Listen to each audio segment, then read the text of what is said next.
He made a living designing escape rooms, rooms where players must solve puzzles to find a way out. But on the night of August 22nd, 2019, he created a room that his wife and 4-year-old son would never escape from. And the most terrifying part? You probably can't even imagine it. Just a week earlier, he had watched a film about a perfect murder. Then, every detail from that movie was recreated exactly in his own home. On August 22nd, 2019, a fateful Thursday. At 11:16 p.m., police in the Gwanak district of Seoul received a report of a horrifying murder. They immediately rushed to the scene. It was a 3-story building over 40 years old. On the outside, it appeared quite old and run down, with many tenants living inside. The crime scene was located on the 2nd floor of the building. The door and windows of the apartment were tightly shut. The curtains were drawn, making it impossible to observe the situation from the outside. When the police broke in, they were shocked to find a mother and child lying on the master bed. Both had tragically died from being stabbed in the neck. There were unusual marks on the bed. The mother, 40-year-old Park Eun-jung, was lying on the inside, while her 4-year-old son was on the outside. The person who reported the incident was the victim's father and older brother.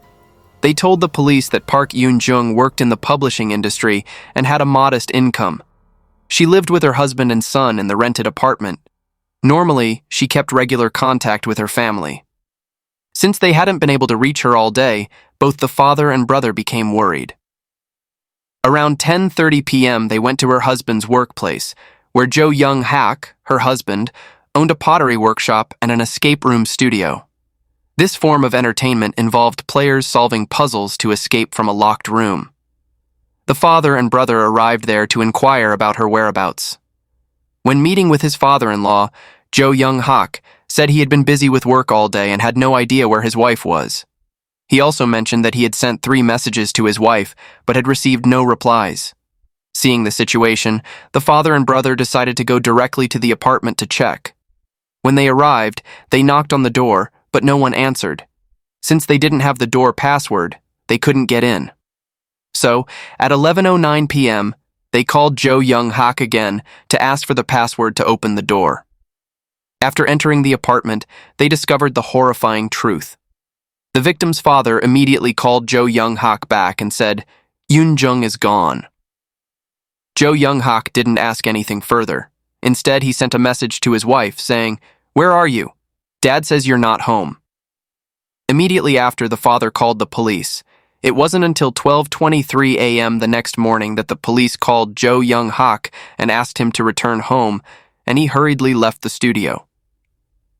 The police conducted a thorough investigation of the crime scene.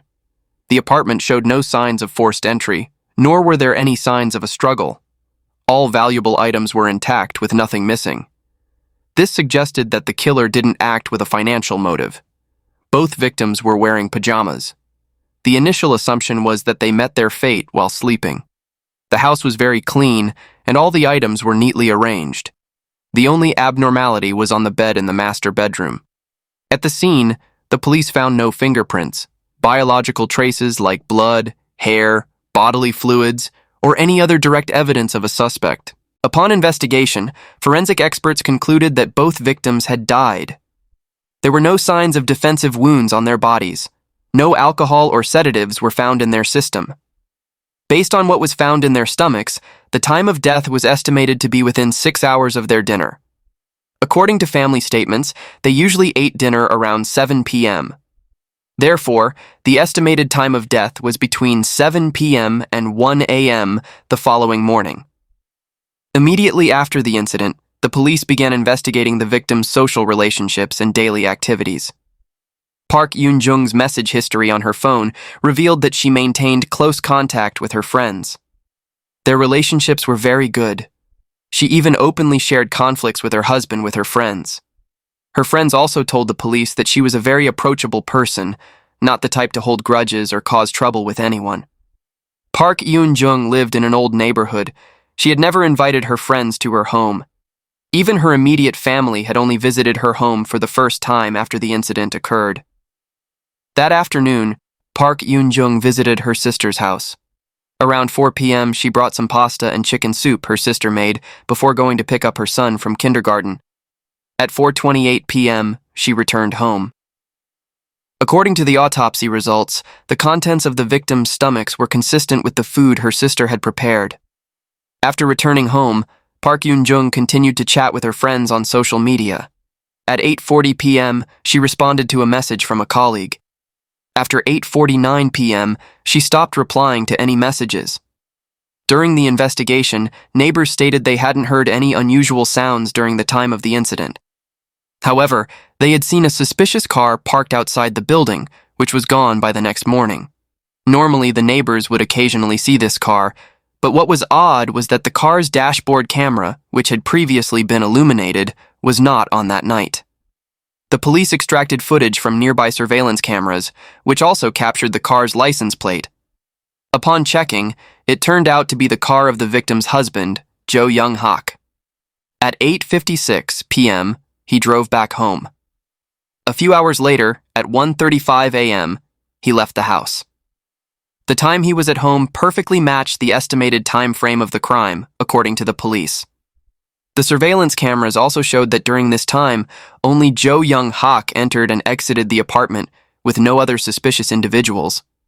In fact, immediately after the crime, Jo Young-hak's abnormal behavior raised suspicions with the police. After checking the scene, they called him to return home. Upon his return, he did not confirm the identity of the officers, nor did he ask how his family had died. When he arrived at the apartment, he showed no signs of grief, appearing indifferent, and just sat outside the door with an emotionless expression. Jo Young-hak's sister later told the police that during the funeral of the mother and child, Jo Young-hak did not participate in the full ceremony. He stayed for less than half an hour, neither kneeling nor crying. This struck her as very strange. Another noteworthy detail was that at the crime scene, the police found a pillow placed over the child's face. The police believed this might reflect the perpetrator's psychological state during the crime, possibly guilt and remorse toward the victim. All the evidence pointed to Jo Young-hak. 42 days after the crime, the police arrested him on suspicion of murder. Faced with the police's questions, Jo Young-hak vehemently denied any involvement in the crime. He claimed that before the incident, his wife had sent a message saying she would be going on a business trip and asked him to take care of their son. Therefore, that night, he drove home to collect some items for their child. He arrived home around 9 p.m., but for some unknown reason, his wife did not go on the business trip and had already finished dinner with their son. Upon arriving home, Jo Young-hak played with his son for a while, felt hungry, and ate alone. Around 10 p.m., the whole family went to bed. More than 2 hours later, Jo Young-hak was awoken by the noise of the fan. He told his wife he would go to the studio to work and left the house. He insisted that when he left, neither his wife nor son showed any signs of abnormal behavior. The police clearly did not believe his statement. After an extensive investigation and the gathering of evidence, 6 months later, the case went to trial at the Seoul Central Court. Due to the lack of direct evidence, such as fingerprints or DNA, both sides focused their arguments on indirect evidence, such as forensic evidence, traces at the crime scene, and motives. In this case, the most powerful piece of evidence to identify the suspect was the estimated time of death. Whether the time Jo Young-hak was at home coincided with the time the mother and son were murdered became the focal point of the debate. The prosecution pointed out that all 6 forensic experts unanimously agreed that there was undigested food found in the victim's stomachs. Normally, 6 hours after eating, food would no longer be in the stomach, unless a person was under extreme stress, which could slow down digestion and extend the digestive time. In this case, there was no evidence suggesting that the victims had encountered an emergency situation that would have affected their digestion. Furthermore, the results from both victims were similar, making the likelihood of error very small.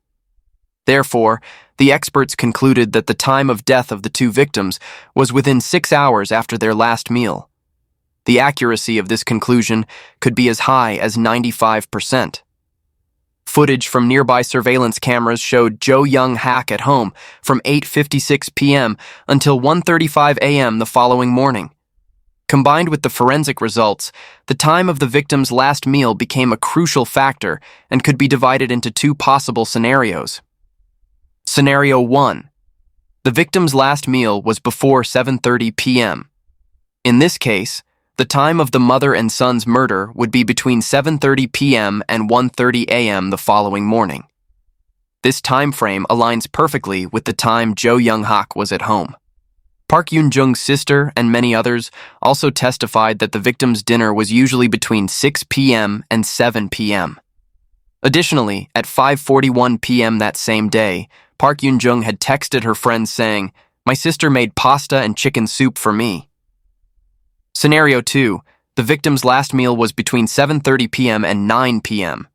In this case, the time the mother and son were murdered would be between 9 p.m. and 3 a.m. the following morning. If this were the case, it is possible that after Jo Young-hak left the house, someone else broke into the apartment to commit the crime. The police believed that all evidence pointed to Scenario 1. The apartment where the crime occurred had only two entrances, the front and back doors. 3 nearby surveillance cameras with overlapping angles could capture the entire area of both the front and back doors of the building. If the perpetrator did not use the door but climbed the wall to enter, they would also be captured by the cameras. Surveillance footage showed that after Jo Young-hak left the house from 1:35 a.m. to 3 a.m., there were no people or vehicles entering or leaving the building. Therefore, the possibility of another person committing the crime was extremely low. In court, the defense cited foreign scientific articles to refute the prosecution's evidence of the time of death inferred from the amount of food left in the stomach, claiming that this method lacked objectivity. Jo Young-hak steadfastly asserted that when he left the house, his wife and son were still alive. He even said his wife told him, "Take some fruit from the fridge and eat it." Regarding the surveillance footage, the defense pointed out that one of the cameras was a rotating type, with a 15-second gap when switching angles, during which images might temporarily be missed. The suspect might have taken advantage of this gap to avoid the camera and break into the apartment to commit the crime after Jo Young-hak left. Park Yoon-jung's parents believed that when Jo Young-hak left, Park Yoon-jung could not have been conscious. This was because when she was found, Park Yoon-jung was lying inside the bed, and her 4-year-old son was lying outside with his head facing outward. If she had been awake, she would have certainly moved the child to the center of the bed to avoid him falling. The prosecution then refuted the defense's theory about a blind spot in the camera coverage. They pointed out that the only traces found in the house were on the bed in the master bedroom. Even the floor in the master bedroom, the door handle, and even the pillow placed over the child's face had no traces. This suggested that the suspect had carefully cleaned the crime scene. The likelihood of a stranger managing to avoid the cameras, break into the house to commit the crime, clean up the scene, and leave without leaving any traces, within just an hour and a half, was extremely small. The prosecution presented evidence in court. According to Jo Young-hak's phone usage history, at 11:55 p.m. that night, he logged into a horse racing app and used it for 4 minutes. This contradicted his earlier statement that he had been sleeping soundly with his family at that time. The prosecution argued that he was either preparing for the crime or had already completed it at that point. Faced with this evidence, Jo Young-hak vehemently denied using his phone.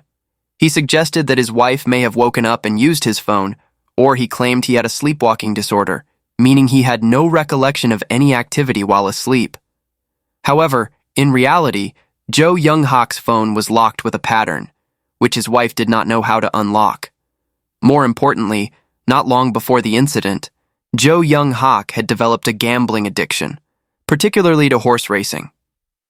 The day of the incident coincided with the weekend, the time when updates for horse races are released. Therefore, his explanation seemed unreliable. Based on the evidence, the police believed that the weapon used could be a kitchen knife.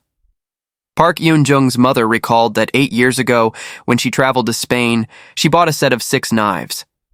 She kept the smallest one for herself and gave the remaining 5 to her daughter. After the crime, only 4 knives were found in the house, with 1 missing. The police believed the missing knife was the weapon used in the crime. Additionally, since no fingerprints were found at the scene, the police speculated that the perpetrator had worn gloves during the crime. They discovered a pair of yellow rubber gloves in the bathroom, and another pair of the same type in the kitchen cabinet, still unused. However, the gloves typically used in the kitchen were nowhere to be found. The police believed the perpetrator had used these gloves.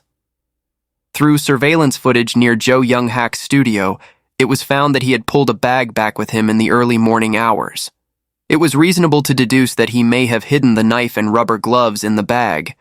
However, the police searched the studio but did not find the knife or gloves, nor any other suspicious traces. Surveillance footage from near the building showed that when Joe Young-hak entered and exited the building, he was wearing the same clothes each time. It was speculated that he had changed clothes when committing the crime, or had not been wearing any clothes. Park Yoon-jung's friends pointed out that Joe Young-hak's studio had an electric furnace with a temperature capable of reaching up to 2,372 degrees Fahrenheit. He may have used this furnace to burn the weapon and the clothes he wore during the crime. In fact, 6 days after the crime, the police discovered that Joe Young-hak had listed the electric furnace for sale on a second-hand website. The police intercepted and inspected the furnace but unfortunately found no evidence. According to the electricity usage records of Joe Young-hak's workshop, between 4 a.m. and 5 a.m. on August 22nd, the workshop consumed 4.7 kilowatt-hours of electricity. From 5 a.m. to 6 a.m., another 6.4 kilowatt-hours was used. This indicated that the furnace in the workshop was operating during that time. The defense countered by citing the electricity usage records from 12 days before the incident and the neighboring apartment to argue that this amount of electricity consumption was insufficient to prove the furnace was in use. It was possible that other electrical appliances were in use instead. To prove the possibility of using the furnace to destroy evidence, the program Want to Know the Truth used a similar electric furnace for an experiment. The result was that the clothes were completely burned to ashes, but the kitchen knife was not fully burned. Only the blade was damaged.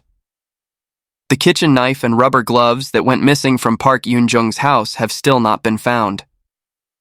In the South Korean film True Fiction, a woman encounters an unfortunate event in her home. Her face is covered with a cloth. There are no signs of forced entry, and no valuable items are missing. The perpetrator hid the weapon and any clothes with traces, causing the case to go cold. This crime bears a striking resemblance to the events in the movie. In addition, in the film, the perpetrator hides the victim's phone under the bed. In this case, Park Yoon-jung's phone was also found hidden beneath the bed sheets. According to the investigation, at 10:05 p.m. that night, the phone was connected to a charger. At 1:23 a.m. the next morning, the phone screen lit up for 12 seconds. 8 minutes before Joe Young-hak left the house, the phone disconnected from the charger. The fact that the phone was placed under the bed sheets before going to sleep, at the far end of the bed, away from the sleeping position, is a very strange detail. Furthermore, when the phone was moved early in the morning, it did not respond to any unread messages. This was inconsistent with Park Eun-jung's usual habits. What was even stranger was that no fingerprints of Park Yoon-jung were found on the phone.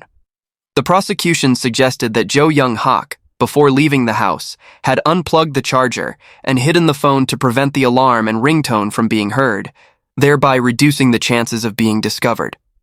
He also presumably wiped the phone screen clean to avoid leaving fingerprints. Many details in this case matched elements from the movie. Even more surprising was that during the investigation, it was discovered that Joe Young-hak had downloaded and watched True Fiction a week before the incident occurred. Additionally, a few days before the crime, he had focused on watching several other crime and detective films such as New Trial, Life on Mars, and Urban Cops. Just one day after watching Urban Cops, he contacted his wife and said he would be coming home. 2 days later, the crime occurred. The police pointed out that it was clear Joe Young-hak had premeditated the crime. He watched these films to learn how to commit the murder. However, the defense argued that these films were not detailed enough to allow someone to copy the methods of the crime, and the short span of a few days between watching the films and committing the crime was too brief for a detailed plan. the police conducted over 15 investigations at the crime scene. Eventually, at the bath mat in the bathroom, the towel in the laundry basket, and the drain of the sink, they found traces related to the victim. These traces suggested that the perpetrator used the sink to clean up evidence. The fact that very few traces were left at the crime scene indicated that the perpetrator had meticulously prepared before committing the crime. First, before acting, materials such as plastic sheeting were placed next to the bed to prevent traces from soaking into the floor. Second, the suspect had worn multiple layers of gloves to prevent leaving any traces or fingerprints. When acting, he needed to change clothes or remove his clothes. Finally, he had to take all the tools used and destroy them. In court, the defense argued that no direct evidence linking Jo Young-hak to the crime was found at the crime scene. Since he lived with his family in the house, finding DNA traces was not unusual. His studio and car showed no signs of any abnormal evidence. Therefore, the defense argued that the case was unrelated to the defendant. The prosecution then presented evidence related to Jo Young-hak's car. Through the car's license plate, the police tracked the movements of Jo Young-hak. His itinerary after the crime was reconstructed. 11:39 a.m. Went to get gas and washed the car 12:14 p.m. Got a haircut 1:02 p.m. Went to the gym and showered 1:55 p.m. Returned to the studio 3:43 p.m. Left the studio again 4:27 p.m. Arrived at the hospital 5:18 p.m. Bought a memory card for the dashcam 6:26 p.m. Installed the memory card in the dashcam, then returned to the studio. The prosecution argued that a series of actions, such as washing his car, getting a haircut, and showering, might have been Jo Young-hak's attempts to erase any remaining traces. His purchase of a memory card for the dashcam after the crime also aligned with neighbors' testimony, suggesting that he was intentionally destroying recording equipment to conceal his whereabouts during the time of the crime. Based on the characteristics of the victim's wounds, experts speculated that the perpetrator was someone skilled at using both hands.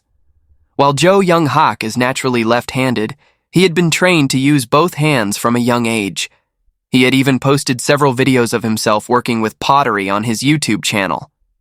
In the videos, he demonstrated flexibility in using tools and working with pottery using his right hand. Clearly, he was proficient in using both hands, which matched the profile of the perpetrator as speculated by the experts. Park Yoon-jung's father stated that out of concern, he went to Jo Young-hak's studio that evening. Jo Young-hak, however, appeared unconcerned and did not immediately go with him to search for Park Yoon-jung. When Park Yoon-jung's father discovered that she had passed away, he called Jo Young-hak. Overcome with grief, he couldn't say the words, "My daughter has died," so he simply said, "Yoon-jung is gone." The response from Jo Young-hak was indifferent, which was unusual for a family member. In response, Jo Young-hak claimed he had misheard the phrase as "Yoon-jung is not home" and thought that his wife had left the house. Later, when the police informed him that his wife and son had passed away, he didn't immediately notify his parents. Instead, he sought legal advice first. His parents learned of the situation through the lawyer. However, Jo Young-hak's parents explained that the situation had caused a huge shock to their son. His mind was blank at the time, which is why he acted in that way. They did not believe their son was the perpetrator. At the funeral, Jo Young-hak didn't stay long and didn't show signs of grief. Other family members and friends found this very strange. After the funeral, he spent time watching movies online. He didn't show any interest in finding out who the criminal was, nor did he actively participate in the investigation. The prosecution argued that although Jo Young-hak claimed he was following his lawyer's advice, his actions were hard to believe for someone who had just lost their loved ones. In court, Jo Young-hak maintained a stoic expression. The judge asked him, "During the trial, both the prosecutor and I felt heartbroken looking at the pictures of the child. Even if you aren't the perpetrator, you've shown excessive indifference to the deaths of both victims. What do you think about this?" He replied, "I was just trying to remain calm on the outside. Actually, I was trying to hold back tears." However, in reality, Jo Young-hak was not a calm, cold person. He had an impulsive personality, and was even somewhat extreme. Park Yoon-jung had told her friends that her husband had once caused self-inflicted harm when he was 26, leaving a scar on his right wrist. Jo Young-hak's sister told the police that before the crime occurred, Jo Young-hak had borrowed 3 million won from their mother, but was refused. She became worried that he might harm their mother, so she reminded her mother to be cautious and lock the doors securely. All the evidence pointed to Jo Young-hak having a close connection to this crime. So, if he was the perpetrator, what could his motive have been? Jo Young-hak was 41 years old at the time. Under the influence of his father, he had developed a passion for pottery from a young age. He studied pottery in college and worked in a pottery-related field after graduation. He considered himself highly skilled and was extremely confident in his abilities. 6 years before the crime, through friends, he met Park Yoon-jung, a woman of the same age. After dating for a while, they got married. 2 years later, their son, Jo Myung-jun, was born. The two of them felt the need to move into a larger house. So, in October of that year, with the help of Park Yoon-jung's family, they rented an apartment in the Gwanak district, where the crime took place, under Jo Young-hak's name, using the Jeonse system, a rental arrangement that requires a large lump sum deposit instead of monthly rent. The deposit was 150 million won, with a lease term of 4 years. Jeonse is a unique rental system that is characteristic of the South Korean real estate market. It does not require monthly rent payments. Instead, the tenant provides a large deposit, typically ranging from 50% to 80% of the property's market value, to the landlord at the start of the lease. Throughout the rental period, the tenant only needs to cover living expenses such as utilities. At the end of the lease, the landlord returns the entire deposit to the tenant. The lease term is usually 2 years, but it can be negotiated between the parties. That same year, Park Yoon-jung borrowed 300 million won to buy a 2,690 square foot house in the nearby Gumcheon district, which she converted into a pottery studio for Jo Young-hak. In fact, in addition to the pottery studio, Park Yoon-jung also took on the responsibility for the family's living expenses. Even before marriage, she had been financially supporting Jo Young-hak, who had an unstable income. After they married, she not only had to cover their child's education fees, but also the interest on the loan for the studio, management fees, utilities, equipment, and material costs for pottery, car payments, and living expenses. Each month, her spending amounted to millions of won. Despite his lack of a stable income, Jo Young-hak spent money on things like hair transplants, massage chairs, and cashmere coats. When he ran out of money, he would ask his wife for more. Since opening the pottery studio, Jo Young-hak frequently stayed away from home and didn't contact the family, leading to conflicts with his wife. 2 years before the incident, they reached an agreement. Jo Young-hak could stay at the studio for work, but had to communicate more with their son. However, Jo Young-hak continued to spend most of his time at the studio, rarely coming home.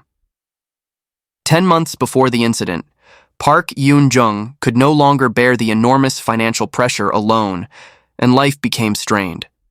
She wrote a letter to her husband expressing her intention to stop financially supporting him and suggested that he scale back the studio, register for the procedure in Seoul, and shift to producing and selling daily-use pottery to sustain their lives. Jo Young-hak was extremely angry upon reading the letter. He sent her a long message stating that he had previously told her that pottery was the most important thing to him, and that he felt she did not understand him at all, and then he suggested a divorce. Afterward, he stopped contacting his wife, and the two began living separately. The next month, his wife stopped providing financial support and filed for divorce. After losing his financial support, Jo Young-hak began borrowing money from family and friends, accumulating tens of millions of won. But since he continued to spend recklessly, accustomed to a lavish lifestyle, he could not pay for the studio's expenses or health insurance. As a result, the studio was at risk of being seized. Family and friends began pressuring him to pay off his debts. 6 months before the incident, Jo Young-hak thought that the lease for the Gwanak apartment was about to expire, and since the contract was under his name, he believed the 150 million won deposit should belong to him. He once again suggested a divorce to his wife, asking her and their son to move out of the apartment. 2 months later, Jo Young-hak put his pottery studio up for sale, but he did not take any legal steps to complete the sale. This indicated that he was not following his wife's suggestion to downsize the studio, but was instead preparing for the divorce to avoid splitting the studio as joint property. 3 months before the incident, Jo Young-hak went to the horse racetrack, unexpectedly placed a successful bet, and made a profit. From then on, he became deeply immersed in horse race betting. He began visiting the racetrack 2 to 3 times a week and checking a large amount of betting strategy analysis material daily. He raised funds by withdrawing cash from his credit cards and other means, totaling 8 million won in bets, but ultimately lost it all. All of this was witnessed by his wife, Park Yoon-jung. She was completely disappointed in her husband and realized that his true intention in suggesting a divorce was to seize the entire rental deposit. 2 months before the crime, Park Yoon-jung filed for divorce in court, requesting to retain rights to the house deposit and asking for asset division and child support. Jo Young-hak did not expect his wife to file for divorce. He was worried that if he lost the lawsuit, he would not only lose the pottery studio, but would also have to return 50 million won of the house deposit, which was Park Yoon-jung's family's money, and pay child support. This became an unbearable financial burden for him. A month before the incident, Jo Young-hak apologized to his wife and begged her to withdraw the divorce petition. Park Yoon-jung suspected that her husband was avoiding divorce because of the property issue. Therefore, she withdrew only her request to retain rights to the house deposit, but insisted that Jo Young-hak give up the deposit and scale down the studio and start working. If not, she would not withdraw the lawsuit. At this time, Jo Young-hak, deeply immersed in horse race betting, was facing extreme financial difficulty. The studio had already missed 1 month of management fees. Additionally, under South Korean law and the tax system, property taxes for assets, including residential properties, must be paid every July. He needed to pay the tax for the studio by the end of the month. Unable to bear the financial pressure, he changed his attitude and proactively went out with his wife and son, hoping for financial support from his wife. But once again, he was refused. A week before the incident, Jo Young-hak's bank account balance was down to just 30,000 won. Due to not paying management fees for the studio and health insurance, he had received a notice that the studio was at risk of being seized. Seeing this, Park Yoon-jung softened and transferred him 500,000 won. But unexpectedly, this money did nothing to prevent the tragedy from happening. Jo Young-hak did not use this money to pay property taxes, but instead spent it on horse race betting. The police believed that financial issues were one of the reasons Jo Young-hak committed the crime.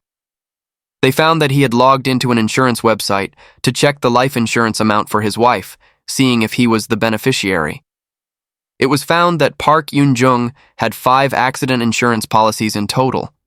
If she passed away, he could receive 175 million won in insurance benefits. After the crime, Park Yoon-jung's father offered to give Jo Young-hak the entire house deposit and her life insurance money, and even offered an additional 10 million won, hoping only to keep the 2 studio apartments they had bought for their daughter. Jo Young-hak believed that as her spouse, he could inherit everything.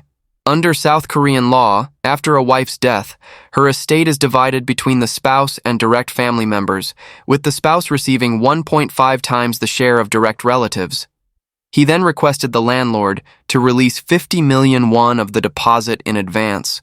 Eventually, he received the entire 150 million won deposit. In court, the prosecution pointed out that, in addition to financial pressure, the deteriorating relationship between the couple could also be a key motive for the crime. 6 months after they married, Jo Young-hak began seeing a 33-year-old woman. After marriage, he mostly lived at the studio and rarely came home. Each month, he only came home to see his wife once, while meeting his girlfriend at the studio up to 17 times. He made 2,468 phone calls per year, averaging 6.8 calls per day, which was 24 times more than the calls he made with his wife. 10 months before the crime, Jo Young-hak and his wife began living separately. His relationship with the girlfriend grew closer. When questioned by the police, the woman stated that Jo Young-hak often mentioned regretting getting married, saying he was forced to marry because of his parents. In fact, Jo Young-hak's parents knew about the other woman, but they defended him, saying she had been persistently pursuing their son. Even if their son had been unfaithful, they did not believe it was a motive for murder. Even after their child was born, Jo Young-hak rarely came home. His son always expressed longing for him. His wife sent multiple messages pleading for him to come home, but he remained cold and indifferent, even forgetting his son's birthday.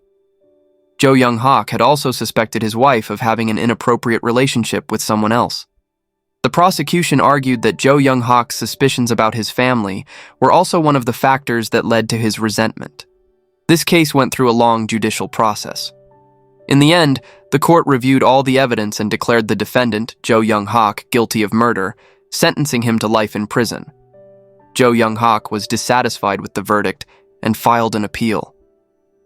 Finally, 1 year and 8 months after the incident, the Supreme Court upheld the life sentence. At this point, the case was officially closed. This is the tragedy of a man who had been dependent on his wife for many years. And when that source of support was about to be cut off, he chose the most ruthless way to keep what he believed was his. Jo Young-hak will spend the rest of his life behind bars, living with the memory of what he did to his own flesh and blood. But what haunts me the most while making this video is not the cruelty of the perpetrator, but the silence of the 4-year-old boy. The child who always missed his dad, always waited for him to come home. And when his dad finally came home that night, the boy didn't know it was the last time. What do you think about this case? Please share your thoughts with me in the comments below. This concludes today's video.